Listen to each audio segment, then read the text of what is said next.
Hey everybody, happy Father's Day.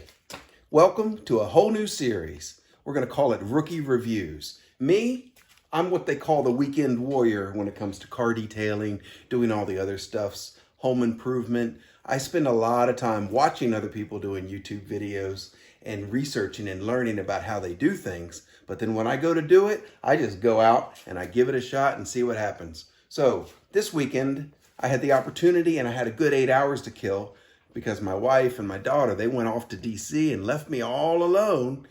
So I said, this is the perfect time to learn how to ceramic a car. So being an amateur detailer and car enthusiast, I've always thought, because Chemical Guys has tons of product out there, that they must be the best, until I started watching everybody's videos. And I hear everybody kind of trashing and saying how they have way too many products.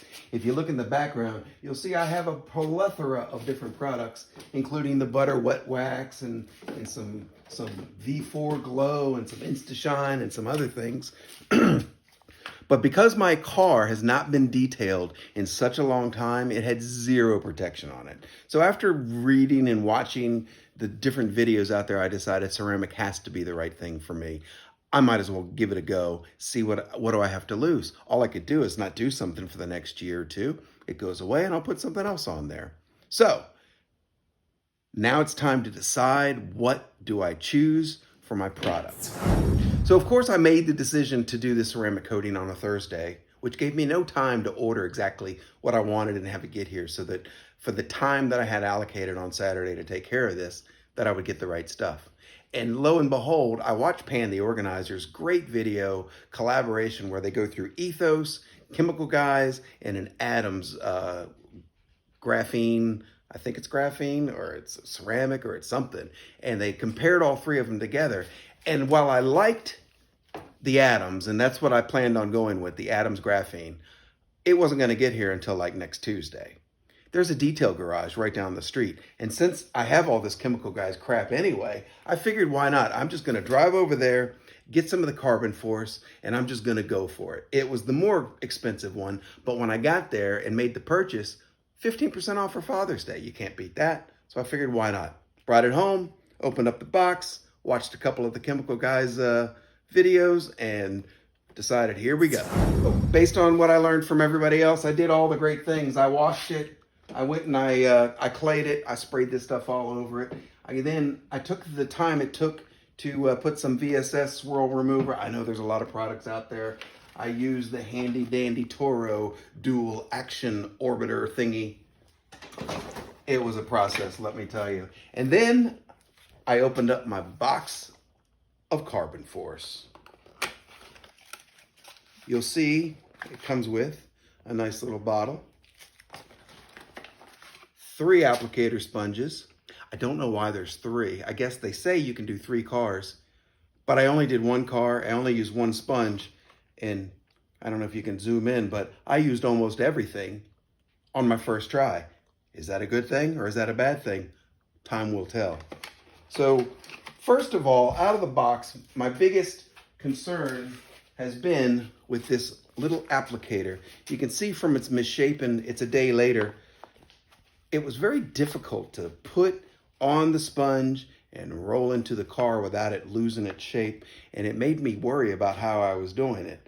I couldn't see where my lines were going. There was no rainbowing as they talk about. So I really had to pay good attention, and I made all my crosshatch patches and I went all over the place. And I think when all said and was done, I did a pretty good job. I didn't wear gloves. My hands smelled for the rest of the day, but I used almost the entire bottle of this $129 product, which probably not very smart. So I'm going to show you kind of what it looks like on the car, and we'll talk the next steps. So I have a 2016 BMW 5 Series, and it still looks pretty good. I mean, it's got a nice shine to it. I think pretty good job. What I do notice are, I don't know if you can catch them, but there's a lot of haziness that I haven't been able to wipe off really well. You can definitely see it throughout. Some of it's just the light shine. But I mean, overall, the product, it went on really smooth. even though it was a little bit difficult to see where I was going, this process probably took me a little more than 2 hours to go around the car. I did all of the windows, I did all of the trim and the lights, I did everything except for the front windshield. I was worried about it sticking on there and it not getting off. Left my car inside of the garage for the last day, 24 hours, and I plan on leaving it in there for one more day. They say 12 hours to 24 hours. It rained really big today, so I've left it in, and I'll probably leave it in for another day or so. So, was it a great review? Probably not. Did I try really hard? Yeah, I definitely spent good effort. I put a lot of good sweat into it, and I hopefully will be really good and happy with the product. What I will do is make a couple of follow-up videos if anybody watches this one and show how it beads off and how everything looks. But I've got a couple of weeks until I can actually wash the car so everything cures properly. So what this has done, this process of watching the videos that everybody's done, and I looked and I saw there weren't that many good reviews or any reviews on the product itself. So I've done the product, I've put it on my car. I'm what they call the weekend warrior. I'm a novice, I'm a rookie. I'm gonna make mistakes, but I'm gonna learn from it. And I'm hoping that by me learning from it, some of you guys can learn from it too. And if you have anything that you've never done that you wanna do, I wanna try some other things too. Next, I'm gonna work on cleaning the leather seats inside because they're old and they need a good cleaning, and I'll show the products that I used.